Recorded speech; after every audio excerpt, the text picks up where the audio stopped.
കൊച്ചുമുതലാളി, എനിക്ക് ഓർമ്മ വെച്ച കാലം മുതൽ ഞാൻ നിങ്ങളെ കൊച്ചുമുതലാളി തന്നെ വിളിക്കുന്നത്. എന്നാൽ ഞാൻ ഈ വീട്ടിൽ ഒരു ദത്തമകനായിട്ട് വന്നതിന് ശേഷം നിങ്ങളെനിക്ക് ബ്രോ എന്ന് വിളിക്കണമെന്നും പറഞ്ഞ് ഒരു അനിയന്റെ സ്ഥാനം തന്നു. എനിക്ക് ആ സ്ഥാനം മാത്രം മതി.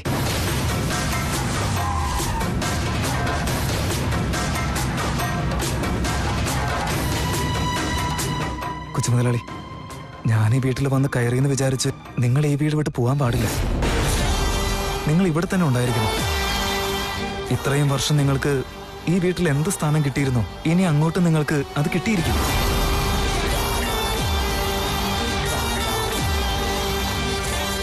കൊച്ചുമുതലാളി, നിങ്ങൾ ഞങ്ങളുടെ കൂടെ തന്നെ ഉണ്ടാവില്ലേ? ഇവിടം വിട്ട് എവിടെയും പോവില്ലല്ലോ അല്ലേ? എന്തെങ്കിലും ഒന്ന് പറയൂ കൊച്ചുമുതലാളി. പറയാനിപ്പോ എന്താടാ ഉള്ളത്? അവൻ ഇവിടെ തന്നെ ഉണ്ടാവും അല്ലേ ത്രിവിക്രം? ഉണ്ടാവും.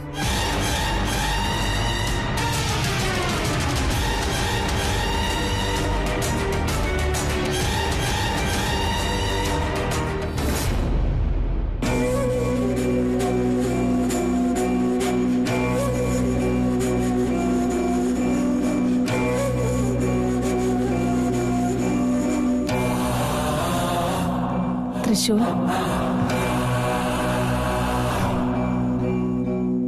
നിന്നെ എത്രയൊക്കെ നാണം കെടുത്തി മോനെ. വേലക്കാരൻ വിളിച്ച് ഒരുപാട് നിന്നെ കുത്തി നോവിച്ചില്ലേ? ഒരു ദിവസം പോലും നിനക്ക് വേണ്ടി നല്ലത് ചെയ്യാൻ എനിക്ക് കഴിഞ്ഞില്ല. എന്തൊരു ശപിക്കപ്പെട്ട അമ്മയാ ഞാൻ. അയ്യോ കൊച്ചമ്മ, എന്തിനിപ്പോ അങ്ങനെയൊക്കെ സംസാരിക്കുന്നേ? ഈ ലോകത്ത് ശപിക്കപ്പെട്ട കുട്ടികളുണ്ടാവുമായിരിക്കും, പക്ഷെ ശപിക്കപ്പെട്ട അമ്മയുണ്ടാവില്ല. ഞാൻ നിന്നെ എങ്ങനെയൊക്കെ അപമാനിച്ചു പോനെ, അത് മാത്രം പോരെ ഞാനൊരു ശപിക്കപ്പെട്ട അമ്മയാണെന്ന് തെളിയാൻ. കൊച്ചമ്മ, ഇപ്പൊ എന്തിനാ ഇങ്ങനെയൊക്കെ ചിന്തിക്കുന്നേ? അപ്പൊ അങ്ങനെയൊക്കെ പെരുമാറിയിട്ടുണ്ടെങ്കിലും അതൊന്നും ഇപ്പൊ എന്റെ മനസ്സിലില്ല. നിങ്ങള് എന്റെ സ്ഥാനത്തിനൊത്തുള്ള വില എന്ന് സംസാരിച്ചു, അത്രയേ ഉള്ളൂ. നിങ്ങൾ വഴക്ക് പറയുമ്പോഴും എന്നോടുള്ള സ്നേഹം മനസ്സിലാവുന്നുണ്ട്. എന്നാലും തൃശൂർ, മോൻ എന്നോട് ക്ഷമിക്കണം. അയ്യോ, എന്തിനാ ഇങ്ങനെയൊക്കെ പറഞ്ഞു വേദനിപ്പിക്കുന്നത് തന്നെ? ഒന്ന് നിർത്ത് കൊച്ചമ്മേ. എനിക്കൊരാഗ്രഹമുണ്ട് മോനെ, നീ അത് നടത്തി തരുമോ? എന്താ കൊച്ചമ്മേ, പറയേ. ഒരേ ഒരു പ്രാവശ്യം അമ്മേന്ന് നീ എന്നെ ഒന്ന് വിളിക്കൂ.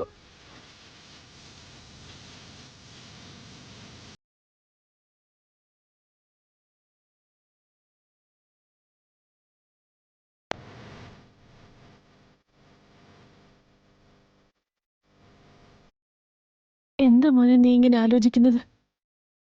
നിനക്ക് ഇഷ്ടമായില്ലേ അത്? ചേച്ചേ, അങ്ങനെയൊന്നുമില്ല. എങ്കിൽ ഒരു പ്രാവശ്യം ഒന്ന് വിളിക്കൂ.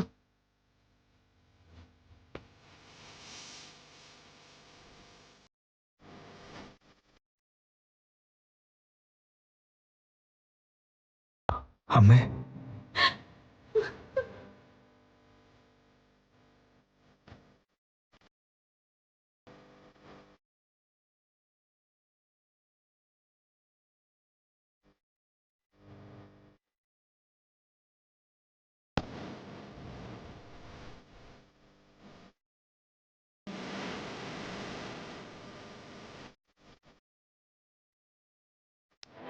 ഇത്രയും വർഷം അവൻ ഇല്ലാതെ ഞാൻ ജീവിച്ചില്ലേ മധുമതി?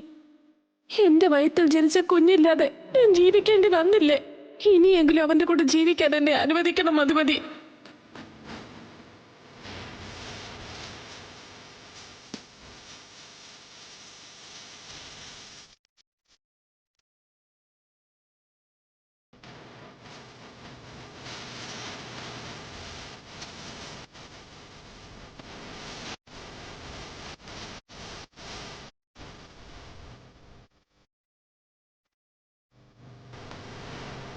നോക്കുമോനെ, ഇനി മുതൽ മധുമതി നിന്റെ അമ്മയല്ല, ദമയന്തിയാണ് നിന്റെ ശരിക്കുള്ള അമ്മ. ഇന്നു മുതൽ നീ അവരെയാണ് അമ്മ എന്ന് വിളിക്കേണ്ടത്.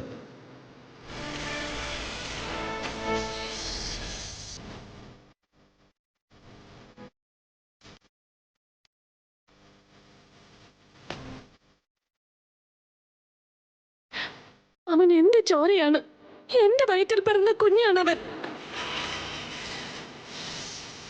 ഞാൻ നിന്നോട് യാചിക്കാം മധുമതി, ഭിക്ഷയായിട്ടാണെങ്കിലും നീ എനിക്ക് അമ്മയെ തിരികെ തന്നേ പറ്റൂ.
അവസാനിച്ചു. എല്ലാം ഇവിടം കൊണ്ട് അവസാനിച്ചിരിക്കുക. ഇപ്പോ വളരെ ഈസി ആയിട്ട് തൃശ്ശൂര് പെർമനന്റ് ആയിട്ട് എന്റെ വീട്ടിലെ ആളായിട്ട് മാറി. ഛേ. ഇത്രയും നാൾ എന്റെ വീട്ടിലുള്ള എല്ലാവരും എന്നെ സപ്പോർട്ട് ചെയ്തോണ്ടിരുന്നതാ. അവനാണ് ദിഗ്വിജയുടെ മകൻ എന്നറിഞ്ഞപ്പോ എല്ലാവരും അവന്റെ പുറകെ പോയി. എന്നോട് എല്ലാവർക്കും ഉണ്ടായിരുന്ന സ്നേഹം ഒരു നിമിഷം കൊണ്ടാണ് ഇല്ലാതായി പോയത്. അപ്പോ ഇനി ഞാൻ ഡ്രൈവറുടെ മകനായിട്ട് ജീവിക്കണമെന്നാണോ? No, never. കിങ് എപ്പോഴും കിങ്ങായി തന്നെ ഇരിക്കണം. ഞാൻ ത്രിവിക്രമാണെങ്കിൽ കിങ്ങായിട്ട് തന്നെ ഞാൻ ജീവിക്കണം. അതിനുവേണ്ടി ഉടനെ എന്തെങ്കിലും ചെയ്തേ പറ്റുക. മരുമോനെ,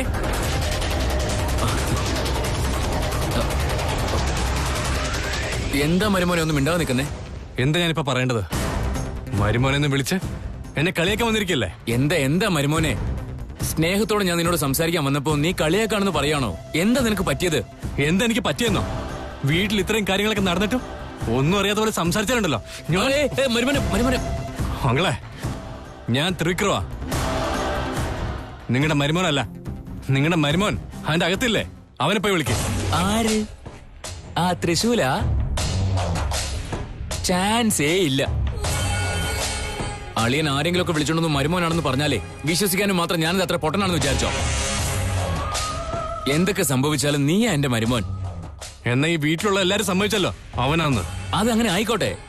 എന്നാലേ ഞാൻ മരുമോനായിട്ട് കരുതിയിരിക്കുന്നത് നിന്നെ മാത്രമാ. ഇന്നിപ്പോ അവൻ വന്നു, നാളെ വേറൊരുത്തിനെ കൂട്ടിക്കൊണ്ട് വന്ന് ഇവനാണ് പിൻഗാമി എന്ന് പറഞ്ഞാ തലയും ആട്ടിക്കൊണ്ട് ഞാൻ അതങ്ങ് സമ്മതിക്കുന്നതാണെന്ന് നീ വിചാരിച്ചിരിക്കുന്നത്? മരുമോനെ ആര് വേണമെങ്കിലും എന്തും പറഞ്ഞോട്ടെ, ചെണ്ട കൊട്ടി അറിയിച്ചോട്ടെ. എന്നാ എന്റെ മരുമോൻ നീ തന്നെയാ, ഈ വീട്ടിലെ മകൻ, അത്ര തന്നെ.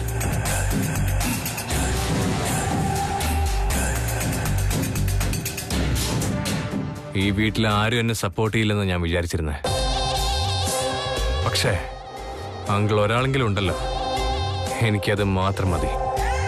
കേട്ടിട്ടില്ലേ, ഒന്നും ചേർന്നാലേ രണ്ടാകുള്ളൂ. തൃശൂൽ, നിന്നെ ഞാൻ ഒരിക്കലും വെറുതെ വിടാൻ പോകുന്നില്ല.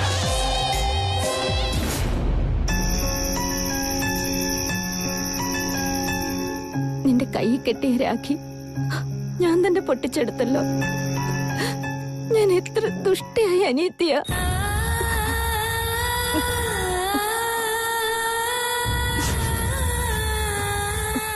ഞാനായിട്ട് നിന്റെ കയ്യിൽ നിന്ന് രാഖി പൊട്ടിച്ചെടുത്തതല്ലേ? ഞാൻ തന്നെ നിന്റെ കയ്യിൽ രാഖി കെട്ടിത്തരാം.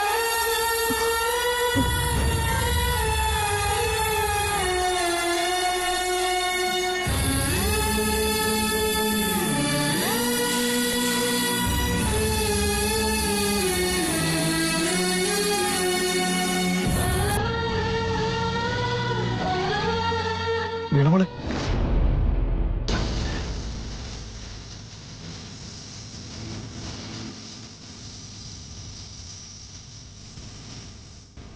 എന്താ ഇവിടെ നിന്ന് എഴുന്നേറ്റ് പോയത്? ഇനിയും നീ എന്നെ ഒരു ചേട്ടനായിട്ട് കണ്ടിട്ടില്ലേ? ഇനിയും എന്താ ചെയ്യേണ്ടെന്നുള്ളത് എനിക്കറിയില്ല. ഒന്ന് പറഞ്ഞു തരൂ വീണമോളെ. നല്ല ചേട്ടനായിട്ടിരിക്കാൻ ഞാൻ. എനിക്ക് നല്ലൊരു അനിയത്തെ കിട്ടുമല്ലോ.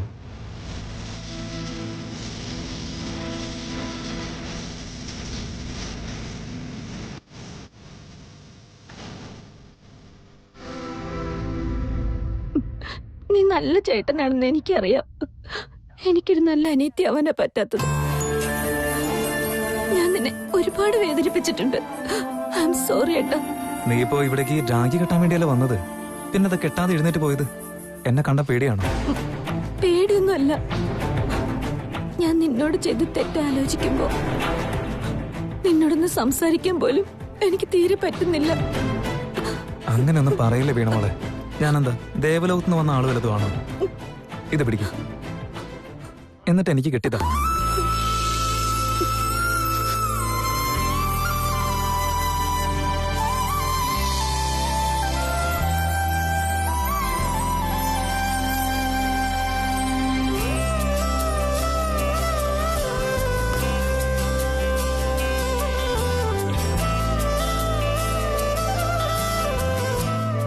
രാഖി കെട്ടിക്കഴിഞ്ഞാൽ എന്തെങ്കിലും ഗിഫ്റ്റ് തരേണ്ടതല്ലേ? എന്താ ഇപ്പൊ തരുക? എനിക്ക് ഓൾറെഡി ഒരു ഗിഫ്റ്റ് കിട്ടിയല്ലോ. ഏ? എന്റെ കൺമുമ്പിൽ തന്നെ ഉണ്ട്. കൺമുന്നിലുണ്ടെന്നോ? എവിടെ? നീ തന്നെയാ.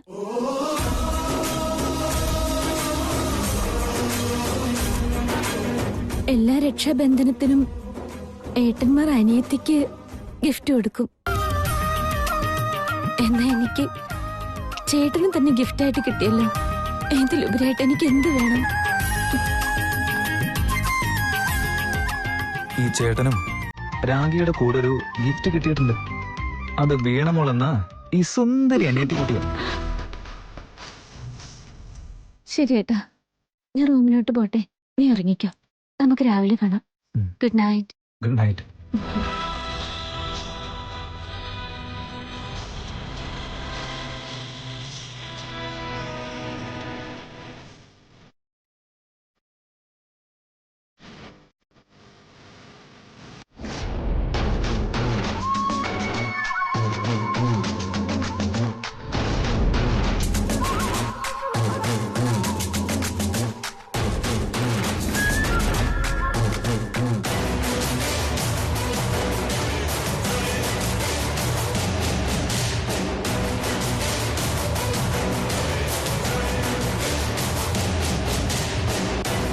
ഈ വീട്ടിലുള്ള എല്ലാവരും മാറിക്കഴിഞ്ഞു.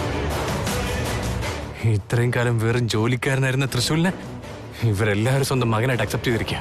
അവൻ മകനാണത്രേ. അപ്പൊ ഞാനാരാ? തൃശ്ശൂലിനോട് ഇപ്പൊ ഈ വീട്ടിൽ നിൽക്കാൻ പറഞ്ഞിരിക്കുക. എത്ര ദിവസത്തേക്കാണെന്ന് അറിയില്ല. ഞാൻ മുമ്പ് ഈ വീട്ടിലെ മകനായിരുന്നുള്ള ഒരേ ഒരു കാരണം കൊണ്ടാ ഇപ്പൊ ഞാനിവിടെ താമസിക്കുന്നത്. അതൊരിക്കലും പെർമനന്റ് അല്ലാന്ന് എനിക്കറിയാം. എന്റേതായിട്ട് ഈ വീട്ടിൽ ആരുമില്ല. എനിക്കിപ്പോ സ്വന്തമായിട്ടുള്ളത് ശിവാനി മാത്രം. ഇനി എന്തെങ്കിലും കൈപ്പിഴ സംഭവിച്ച തൃശ്ശൂൽ അവളെ സ്വന്തമാക്കും. ഇല്ല, ശിവാനിയെ ഞാൻ ആർക്കും വിട്ടുകൊടുക്കില്ല. ഈ വീട്ടിൽ നിന്നുകൊണ്ട് തന്നെ എത്രയും വേഗം തൃശ്ശൂലിനെ ഇല്ലാതാക്കിയേ പറ്റൂ. എങ്കിലേ എന്റെ കാര്യം എനിക്ക് നേടിയെടുക്കാൻ കഴിയൂ. എല്ലാവരുടെ മുമ്പിൽ നല്ലവനായിട്ട് അഭിനയിച്ചിട്ട് അവനെ ഞാൻ എന്നേക്കുമായി ഇല്ലാതാക്കും. ഇന്ന് മുതൽ നോ, ഈ നിമിഷം മുതല് ഞാൻ എന്റെ ഡബിൾ ഗെയിം സ്റ്റാർട്ട് ചെയ്യാ.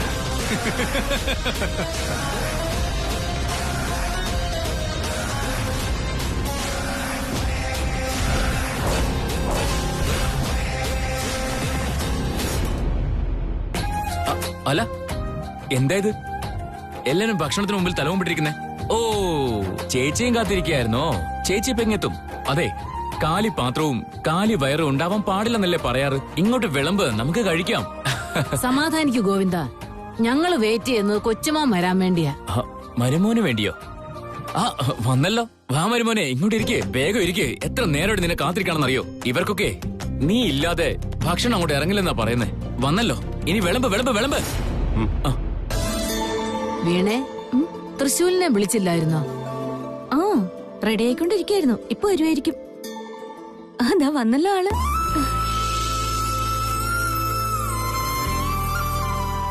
ഇത്ര നേരം നീ എവിടെ ആയിരുന്നടാ? വാ, വന്നിരിക്കെ. ചേട്ടാ, നീ വരാത്തോണ്ട് ആരും ഭക്ഷണം കഴിച്ചിട്ടില്ല. വാ, അവിടെ ഇരിക്കെ. എനിക്ക് വേണ്ടി എല്ലാവരും കാത്തിരിക്കായിരുന്നോ? ചേച്ചേ, ഐ റിയലി സോറി. അതിനെന്തിനാ സോറിയൊക്കെ പറയുന്നത്? നീ അങ്ങോട്ടിരിക്കും.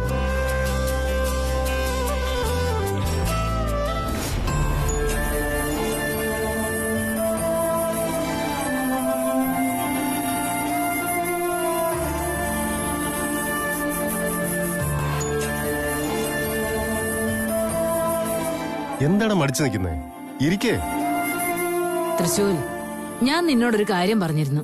ഇന്നല്ലെങ്കിൽ നാളെ എല്ലാവരുടെയും സ്നേഹം നിനക്ക് തീർച്ചയായും കിട്ടുമെന്ന്. ആ വാക്ക് ഇപ്പൊ സത്യമായി അല്ലേ?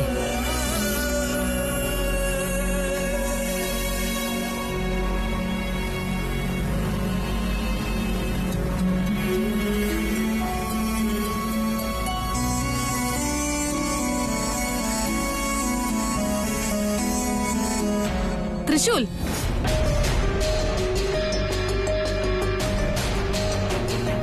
തൃശൂലിന് ആരാ ആഹാരം വിളമ്പിയത്? നീ എന്തായി പറയുന്നത് വേന്തി? എന്റെ മോന് എന്റെ കൈകൊണ്ട് കൊടുത്തോളാം.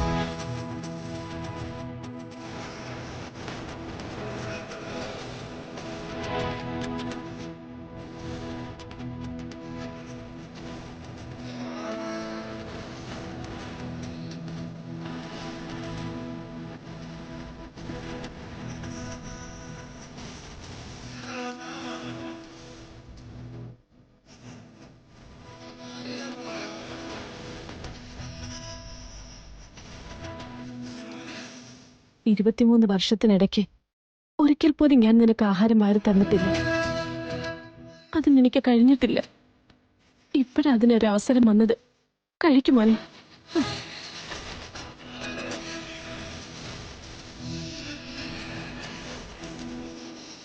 ബ്രോ, ഫുഡ് എങ്ങനെയുണ്ട്?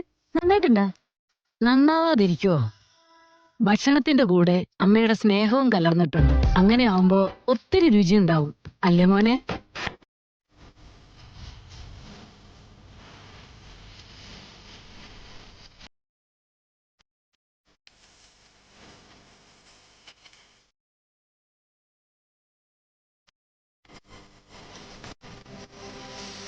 തൃശൂർ, നീയും വീണയും ദൃഷ്ടി കിട്ടാതെ നോക്കിക്കോ.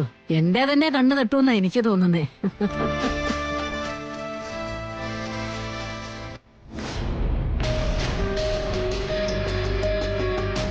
മഹാദേവ, എന്ത് വിചിത്രമാണിതൊക്കെ. ത്രിവിക്രം ദിഗ്വിജയന്റെ മകനല്ല, തൃശൂരാണ് അദ്ദേഹത്തിന്റെ മകൻ. ഇവരെ രണ്ടുപേരെയും പരസ്പരം മാറ്റിവെച്ചത് ആരായിരിക്കും? അതുകൊണ്ട് അവർക്ക് എന്ത് നേട്ടാണുള്ളത്? എനിക്ക് ആദിശേഷനെ തിരികെ കിട്ടാതിരിക്കാൻ വേണ്ടി ആരെങ്കിലും അങ്ങനെ ചെയ്തതായിരിക്കും. എന്റെ ആദിശേഷനെ എന്നിൽ നിന്നും ഒളിച്ചു വെക്കാനുള്ള ഉദ്ദേശമായിരുന്നു. ഒന്നും മനസ്സിലാവുന്നില്ല.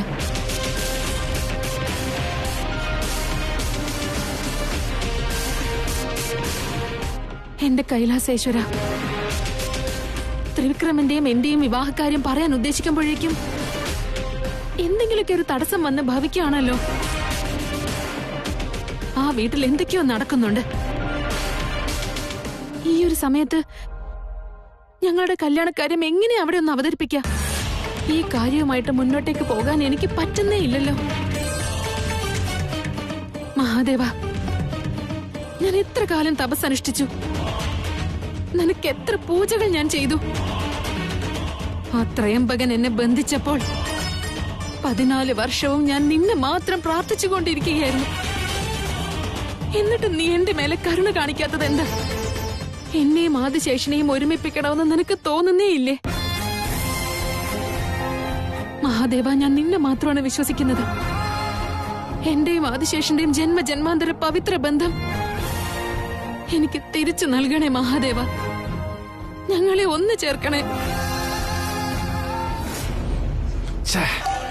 എന്നിൽ നിന്ന് ഓരോന്നായിട്ട് കൈവിട്ട് പോയിക്കൊണ്ടിരിക്കുകയാണല്ലോ. മകന്റെ സ്ഥാനം പോയി. ഇപ്പോ എല്ലാവരുടെ സ്നേഹം ഇല്ലാതായിക്കൊണ്ടിരിക്കുക.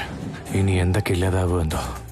ഇത്രയും നാളും ജോലിക്കാരനെ പോലെ നിലത്തിരുന്ന് തിന്നവൻ ഇപ്പോ എന്റെ കൂടെ ഇരുന്ന് കഴിക്കാൻ മാത്രമായി. അവന് വാരിക്കൊടുക്കാനും ആളായി.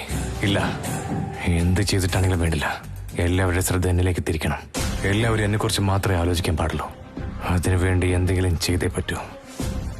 എന്താ ഇപ്പൊ ചെയ്യാ? ത്രിവിക്രം, എന്താ മോനെ നീ ആകെ ഡള്ളായിട്ടിരിക്കുന്നു? ഭക്ഷണവും മര്യാദയ്ക്ക് കഴിച്ചില്ല.